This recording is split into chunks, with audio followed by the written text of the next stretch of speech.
है ऋषि मुनियों, आज गणपति की गर्दन कहीं पड़ी है, धड़ कहीं पड़ा है। ब्रह्मा जी विष्णु जी आए, इंद्र आदि सब देवता पधारे और माता पार्वती जी को ढांढस बंधाने लगे, धैर्य बंधाने लगे और आंसू पहुंचने लगे।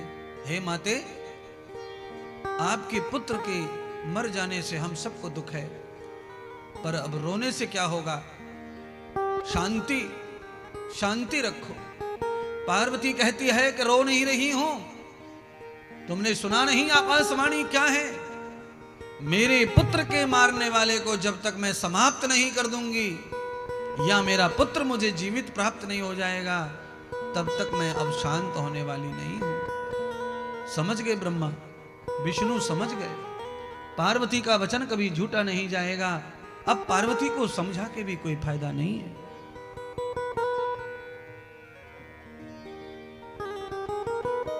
अंत में शिव जी को कहने लगे, महादेव, आपने ये अन्याय क्यों कर दिया?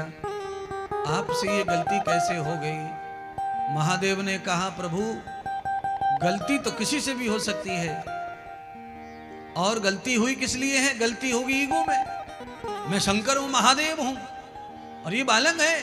बस इस बात से गलती हो गई कि मैं मान प्रतिष्ठा में आ गया और मैंने आव ताव न काव इसकी गर्दन काट दी। बस यही है, जो आदमी अपनी मान प्रतिष्ठा के लिए दूसरों को काटने मारने को दौड़ पड़ता है, उस आदमी का मान पान जल्दी बचने वाला नहीं है। अरे काटने मारने से किसका मान बचा है महाराज? और किसी ने तुम्हारे मुंह पे गाली दे दी, उससे तुम्हारा मान खत्म हो गया, ये कैसे मान लिया तुमने? ना, कभी नहीं, कभी नहीं, कभी नहीं। आपको किसी ने उपहार दिया, आप सामने आ गए, आपको देखा तो किसी ने फूलों का गुच्छा आपको देने की कोशिश की, फूलों का उपहार, और वो उपहार जो फूलों का गुच्छा है वो आपने नहीं लिया, और नहीं लिया तो अब आप सब बताइए वो फूलों का गुच्छा किसके पास है? जो देने वाला व्यक्ति है वो फूलों का गुच्छा उसी के पास रहेगा। जिसको देना था उसने लिया नहीं, तो जिसके हाथ में था उसी हाथ में रहेगा। बिल्कुल वैसे ही जो तुम्हारा अपमान कर रहा है, जो तुम्हें गाली दे रहा है, तुम्हें जो आलोचित कर रहा है, अगर उन गालियों का तुम लेना देना ही नहीं स्वीकार कर रहे हो, जब तुम उन्हें ग्रहण नहीं कर रहे हो, तो सारी गाली उसी के पास रहेंगी, चाहे वो चिल्ला चिल्ला के गला फाड़ के मर जाए, और एक गाली तुम्हें लगने वाली नहीं है।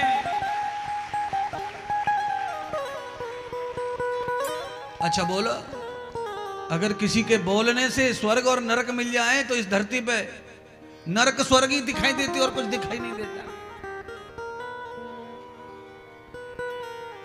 हर गली में दो चार माताएं ऐसी रहती हैं जो दिन भर नरक में डालती रहती हैं सब पड़ोसियों को।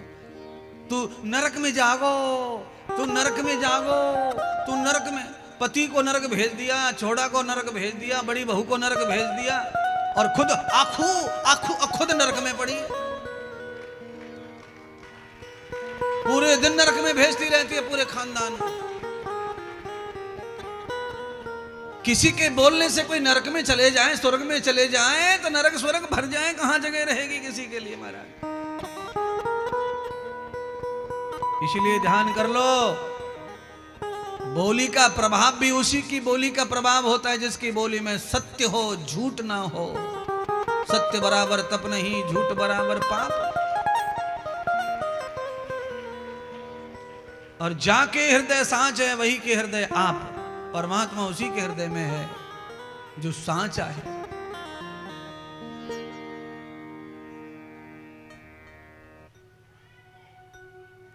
कहने से जगत में कोई मर जाए, कोई जिंदा हो जाए, तो कोई किसी को मरने नहीं देगा और कोई किसी को जीवित नहीं छोड़ेगा। पर अरे वाणी में तप ही नहीं है तो कैसे मरेगा, कैसे बजेगा, कैसे होगा हमारा? शरद्वष्टात् परम हंदन। अंत में भगवान शिव जी के घर के क्लेश को मिटाने के लिए नारायण ने रास्ता निकाल दिया। क्या रास्ता निकाला? कि बालक को जिंदा कर दिया जाए। तो शंकर ने कहा बालक जिंदा तो हो सकता है, पर पहले जैसा सुंदर हो सकता नहीं है। कटे कटाए हाथ पैर उंगलियां तो जुड़ जाते हैं, हमने रोज देखे हैं, पर पहले जैसे सीधे और सरल और अच्छे नहीं होते हैं। शंकर ने कहा कि जैसा भी है पहले जिंदा तो करो। कैसे जिंदा होगा? तो महादेव जी ने कहा ये काम तो मैं कर दूंगा। महादेव जी ने गजमुख बनाया और गजमुख हाथी का मुख मंगा करके गणेश के धड़ पर जोड़ दिया। बालक तो जिंदा हो गया। अब माता पार्वती बालक को नीचे से ऊपर देखे तो माथा पटके, हे नारायण, हे ब्रह्मा, हे महादेव, अब बताओ मेरा इतना खूबसूरत इतना सुंदर बालक अब ये जिंदा तो हो गया है, पर इसका शरीर कैसा और मुंह कैसा?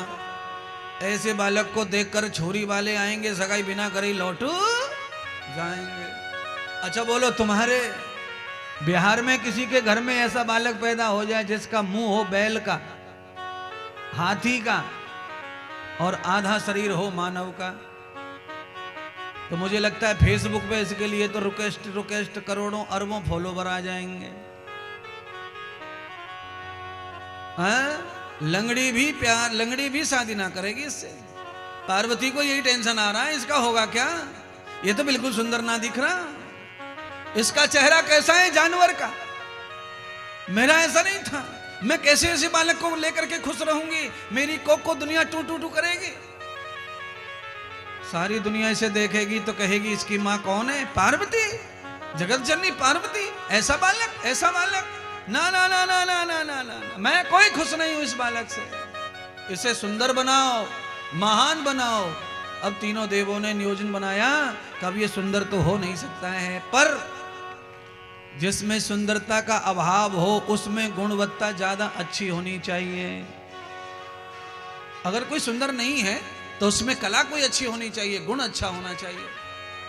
तीनों देवताओं ने मिलकर 33 करोड़ देवताओं को आमंत्रण दिया और सब देवताओं ने यह निश्चय कर लिया बैठकर कि सारे देवताओं की पूजा धरती पर जहां भी होगी उस पूजा का फल यजमान को तब तक नहीं मिलेगा जब तक गणेश की पूजा न कर दे वो। अब तो पार्वती महाराज ये शब्द सुने, पार्वती बड़ी खुश हो गई। ये तो बहुत बढ़िया बात हो गई, ये तो बाप का भी बाप निकला, ये तो महादेव से भी आगे निकल गया, ये तो विष्णु से भी आगे, ये तो ब्रह्मा से भी आगे निकल गया महाराज। ब्रह्मा विष्णु महेश ये तीनों देवताओं ने पार्वती को कहा इसका स्वरूप चाहे जैसा हो और हमारी भी पूजा का फल तभी मिलेगा यजमान को जब गणेश की पूजा होगी। अर्थात आज से तुम्हारा पुत्र हम तीनों से भी महान अग्र पूजक होगा देवताओं में, इसकी पूजा पहले होगी, इनका आह्वान मंत्र से होगा, फिर हमारी स्थापना होगी, तब जाकर हमारी कहीं खीर पूड़ी बनेंगी तुम्हारे बेटे की। अब पार्वती पूरी तरह निश्चिंत हो गई, प्रसन्न हो गई। सारे देवता भगवान गणेश को सोने के सिंहासन पर बिठाकर पूजन करने लग गए। सब देवता ब्रह्मा विष्णु महेश तीनों ने गणेश जी का पूजन अर्चन वंदन आरती वंदन किया।